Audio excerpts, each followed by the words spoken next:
Hello, I'm Adam Evans, Director and Co-founder of Levick Stanley. Levick Stanley is a specialist recruiter for change, transformation, tech and data roles. Set it up in 2017 with my business partner, Jonathan Cox. In this series, I'm talking to senior industry leaders from across a broad range of sectors to understand more about their careers and achievements, things they've learned the hard way and what they think the future looks like for our sector. Today, I'm really pleased to be joined by Rohan Sheth. During his career, Rohan has worked as an investment banker, founded his own startup, and he's now the Chief of Staff at Olio, a Series B startup tackling food waste and sustainability. Rohan, I met you about a year ago or so when I was helping a client of ours look for a Chief of Staff, and we got on really, really well. And I'm glad we stayed in touch, so I'm really grateful for you to agree to this interview with me today. No, pleasure. I love talking about the Chief of Staff role, so yeah, really excited for this. Indeed. I said to you last year, didn't I? The Chief of Staff was sort of quite new to me to look at. And then it's really interesting to see lots of people's different sort of pathways to get there.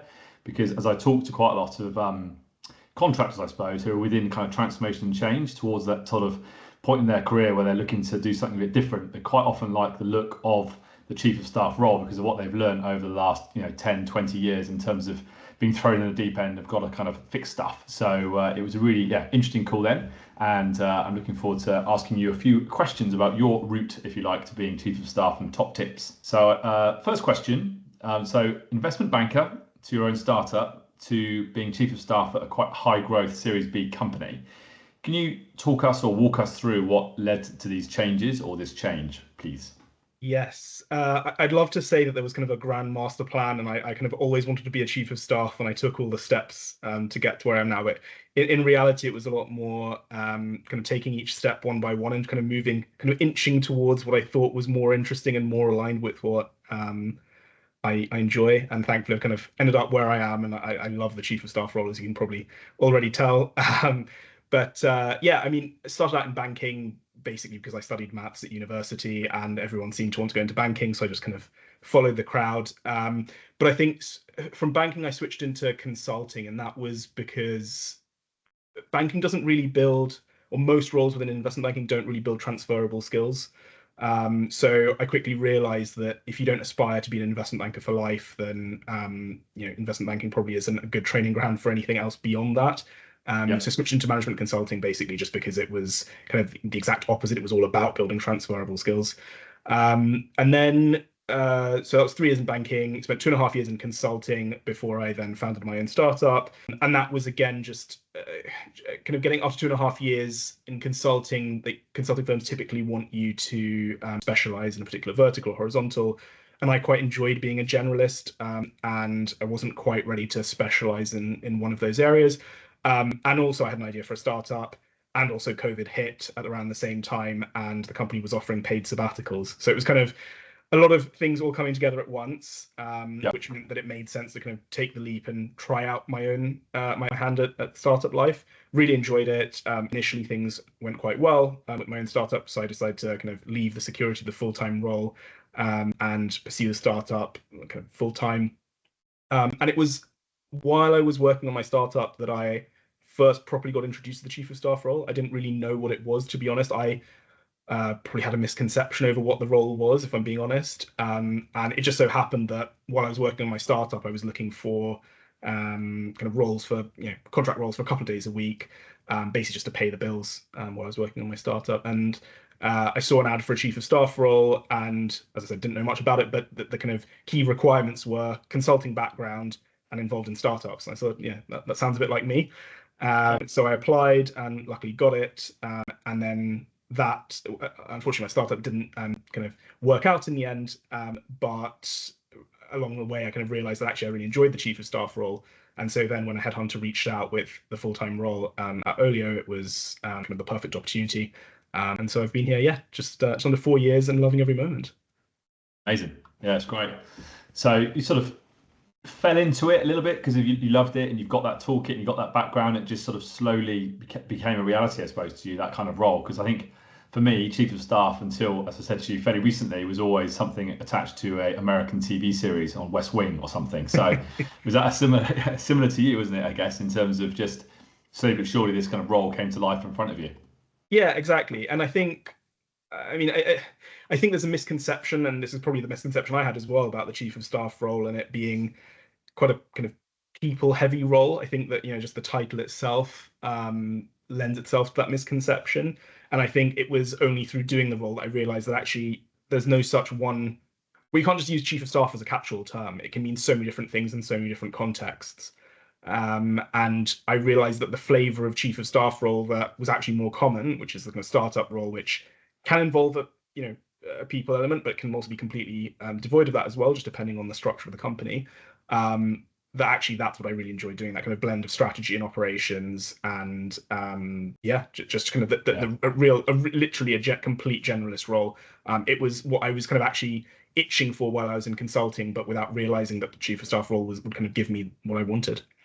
Yeah, as you say, within consulting, they're trying to get you to go vertical or horizontal, or specialize, and you're kind of resisting against that and saying, "I don't want to do that. I want to do that. I like being general." And I think that's great to be able to do that, because I think a lot at the moment is like we're trying to find specialists all the time. They've got to be 10 out of 10 in everything. 10 out of 10 from job description to a CV or a candidate. But actually, what they need is a doer or a cultural fit or something. It's not all about you are a specialist 10 out of 10 operator. Yeah, 100%. And I think that's literally what the value of the role is.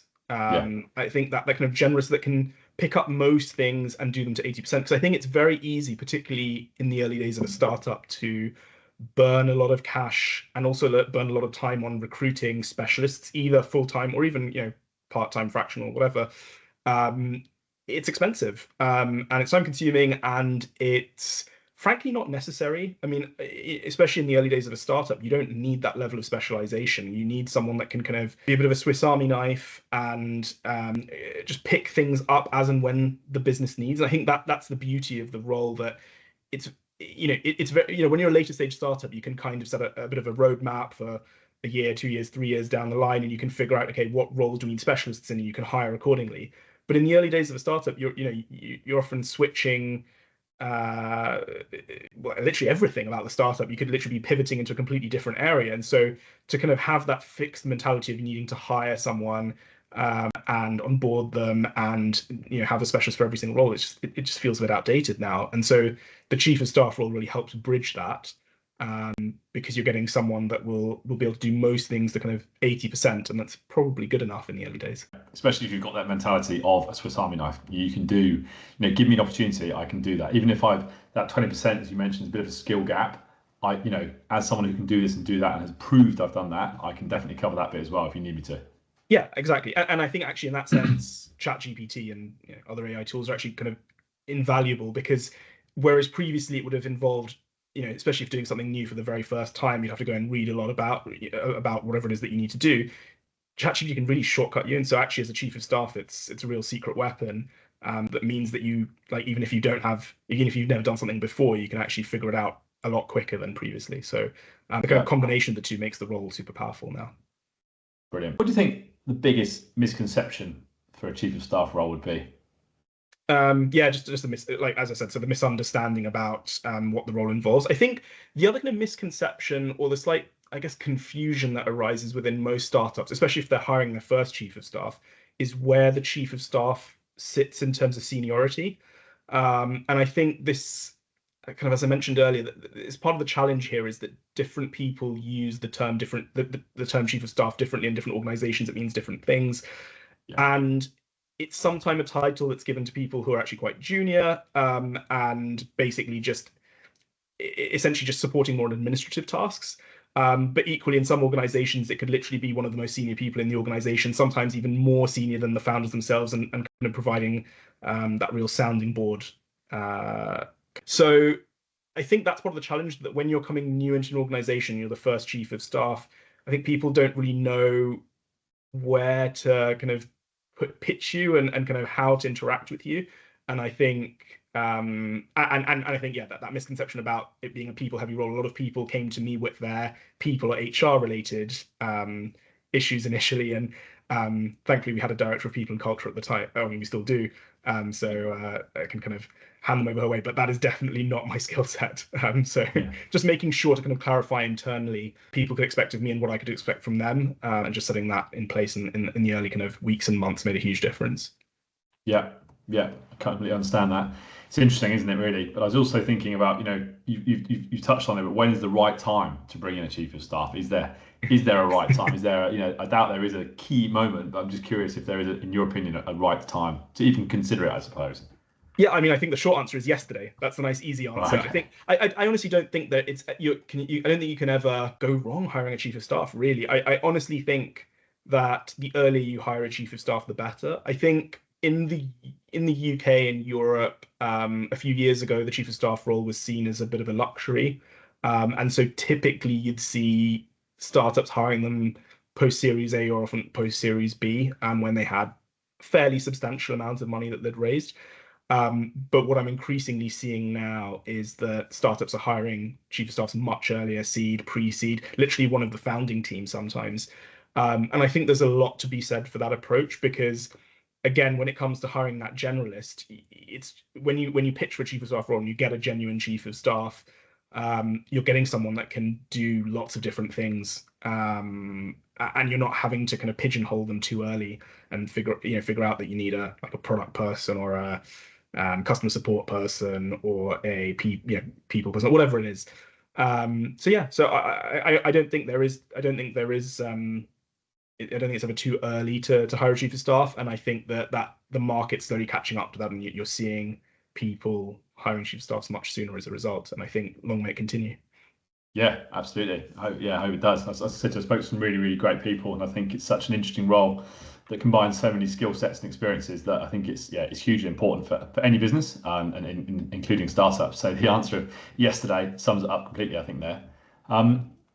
But back to you, really. What's your approach to influencing leaders and then aligning teams around a common goal? I think the kind of the vast majority of misalignment that happens is because people are optimizing for different things.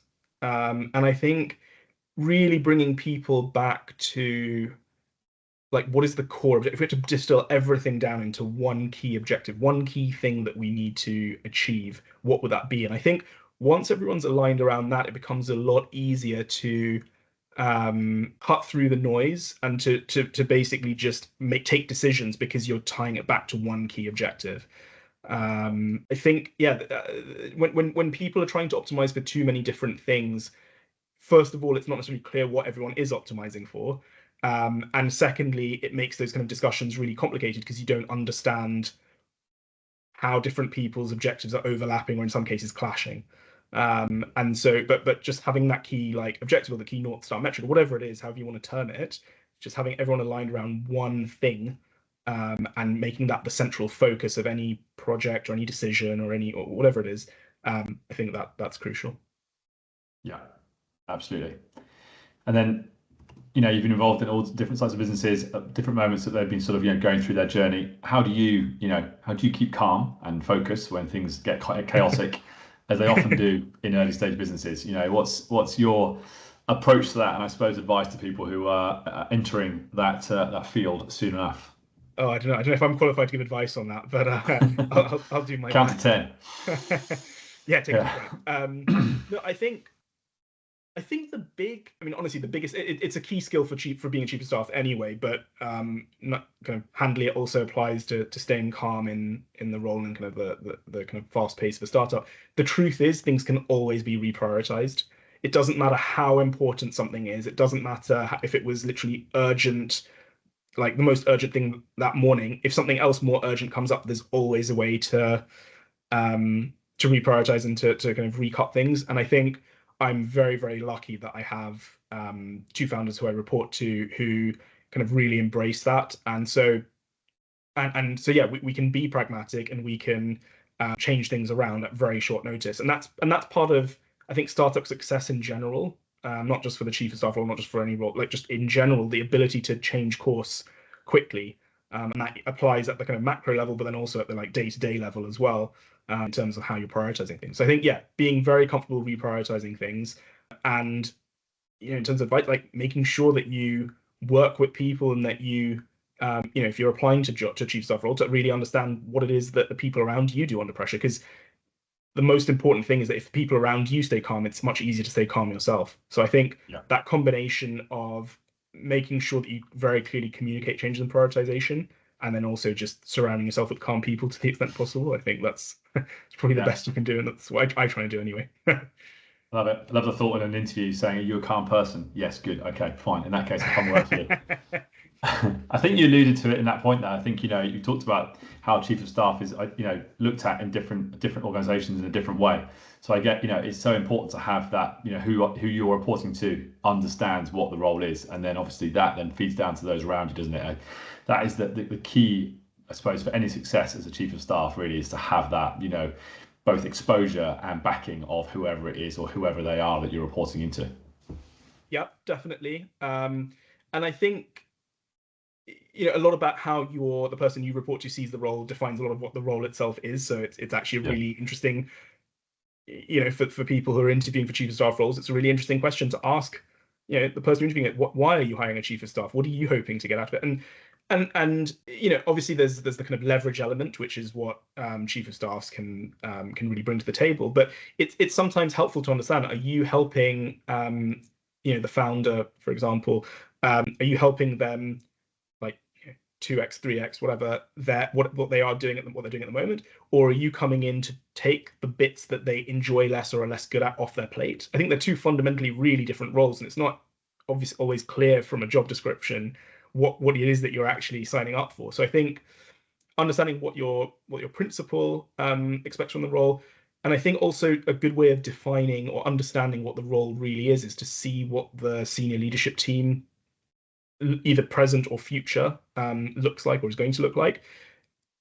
The chief of staff role, it's so Swiss Army knife, also gap filler as well as another maybe slightly less aspirational explanation. But I think there's some truth to it that depending on where the gaps in the organization are, that really governs what it is that you do. So if there's already a senior HR person, you're probably going to do a lot less HR. If there's a CFO in place, you're probably not going to do a lot of finance. But vice versa as well. The gaps in both the roles and then also in the skill sets of the people. If it's a very engineering heavy founding team, you might be doing more on the kind of go to market and sales side, or flip side, vice versa. So yeah, I think, and that kind of goes back to I guess the running theme that we've had throughout this conversation is basically that there is no one chief of staff role. It really just depends on the organization. Yeah, very much. Organization, people, what's needed at the time, etc. Like you say. Yeah. I think that leads me quite neatly to my final question, which is, what advice would you give to someone who's looking to make a move into a chief of staff role? So, as I mentioned earlier, someone who's maybe been, the classic career, then 20 years in contracting, quite senior stuff, kind of maybe program manager, program director, and just looking to sort of solidify all those skills into a chief of staff role. What kind of top tips in a way would you give that person? So I think that there's kind of two elements to it. The first is, in an ideal world, if you're applying to a startup chief of staff role, ideally you want to have some startup experience first. The reason I say that is it's very easy to get lulled into a false sense of security if you've been working for a larger corporate, that the kind of processes and the kind of just the way you implement things at a corporate will work. And the truth is it very rarely does in startups, and that's just because startups just by definition have to be scrappier, more nimble, kind of less bureaucratic, and a lot of the kind of things that might work in a corporate may not translate that well across to a startup. And so I think that, and that's why also now when you see a lot of job descriptions, either explicitly on the job description or also kind of in the interview, it's quite clear that the kind of hiring manager, whoever's actually asking for that startup experience, because they want to make sure that you're not going to sink on day one purely because you can't be kind of 80-20 enough, right? So I think that's crucial. For the chief of staff role specifically, really understand the person that you're going to be working for and make sure you admire them on like a basic level, because it's more than just a regular job. It's a much closer relationship in many ways than you would have between a typical kind of manager and their direct report. And that's just by virtue of the amount of exposure, not that it is in my case, but in some cases, the chief of staff literally is, the shadow to the founder, like literally there in every single meeting.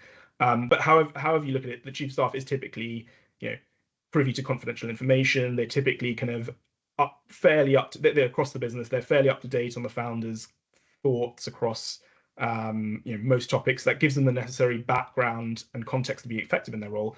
But with that comes also a lot of responsibility and comes a lot of importance that you enjoy working with the founder or your principal. So yeah, definitely that would be my top tip, to really get to know the person through the interview process or the application process, and make sure that you're going to enjoy working with them. I think also, kind of as I touched on a bit earlier as well, understanding how they perceive the role, but specifically where their strengths and weaknesses lie as well, and make sure that they're kind of contrasting a bit with yours. I think that one of the big challenges you could have as a chief of staff is if your strengths and weaknesses are basically mirroring that of your principal, and you end up kind of, okay, you're able to give them great leverage and enhancement on what they can already do, which is great, but then there's still stuff falling between the gaps because no one's doing it, or no one's doing a good job of them. So there's also that element as well. So make sure you enjoy what your principal perhaps enjoys less, because it's going to be coming your way. And I guess this is quite general to any role, but I think it's to really go above and beyond in the application process. I think I do see a lot of people I've spoken with, and they talk about, they've reached out and we've had a chat about them applying for chief of staff roles, and either they're not getting anywhere, or they're not getting, they're getting interviews, but they're not getting the role. And what becomes quite clear typically to me is that in the process of interviews, they're kind of just doing what's being asked of them. And I think what marks out a really great chief of staff is someone that goes above and beyond, someone that sees things before they're even asked to do that, or sorry, does things before they're even asked to do them.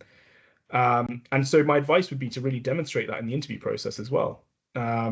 If there's a task that you're told to take home and do over the course of the next week or something, and they're expecting you to spend 5 hours on it, well, deliver it in 2 days rather than a week, and spend 10 hours in it rather than 5 hours. Or if you're not being asked for something in between your interviews, go away and do something anyway. Do an outside-in strategy review. Go and obviously you don't have access to all the internal company information, but I think it's quite interesting and helpful for a founder to see that, like, how much you're able to do from an outside-in perspective. And it really just shows so many traits that are just positive for a chief of staff, like the ability to operate with incomplete information, the drive and motivation to do things that you find personally interesting, the ability to do things that you're not being asked to do, or do them before you're asked to do them. I think all those kinds of things, you can really demonstrate a lot of value, a lot of what you would be like in the role by doing that. It's a really interesting point, I think, because at the moment, the market is so saturated. There are so many people applying for roles, and it's a tough market for people to find the role that they want. So to actually go above and beyond, to do that extra work, homework is absolutely ideal. And I think when you get to an interview, you're one of very few. If you think about the number of applicants as an example on LinkedIn, you might pop an advert out yesterday morning, and by today you'll have 500 applicants, so someone sifted through that and they've given 8 of you an opportunity to interview. So if you're one of the chosen 8, you may as well take that extra time, do those 10 hours, do that review, whatever it might be, just to really be proactive and prove yourself. Because I think getting an interview at the moment is challenging. So if you get an interview, you're close. So it's really, really good point. And on a related point, actually, one of the other kind of top tips I have when people, so we, what we've spoken about just now is about people who are getting to interview but maybe not converting. There's obviously one step up the process, which is not even getting to interview. And I think one of the top tips I have there is, and actually you'll probably know better than me, but I'm of the impression that when people are, when headhunters or recruiters are looking for chief of staff, they're looking for people who've done the job before. So one of the kind of simplest things you can practically do is have a look through your CV and figure out, is there something you've done in the past which could kind of be described as a chief of staff role? And reach out to your previous boss or employer or whoever and ask them if they wouldn't mind you changing it on LinkedIn to chief of staff, if that's basically what you're doing anyway.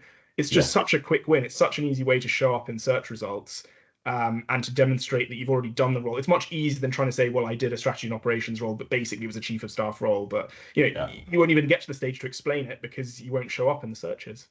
That's absolutely right. Yeah, it is that. It's just being a bit smart around it. It's not sitting there at home and going click, click, click, click. Oh, I've applied for 10 roles today. That's not, I don't think, going to get you to that interview that you need. You need to be smarter, proactive, and engage with the process, definitely. For sure. And exactly to the point that you made, it's a saturated market For sure. But on top of that, the chief of staff role is probably one of the more desirable roles as well that's out there. And so, Yeah. when there are roles that go live, you see literally hundreds of applicants. It's so difficult to stand out. Yeah. Now that I think that, and I think, I was lucky. I kind of got into the full-time chief of staff role, 4 years ago when the market was a little less saturated. But I think now people are much wiser to the attractiveness of the role. And so you're getting a lot more applicants. It's much harder to stand out. And so, yeah, anything you can do to demonstrate your capability at doing something similar is a game changer. I agree completely. Well, thank you so much. It's been really, really good to talk to you. Really appreciate your time. Thanks for making time to speak to us. It's been great, and I think for any aspiring chief of staff, they should definitely tune into your chief of staff guide, which we'll share alongside the video and the webinar for you. Fantastic. Thank you so much.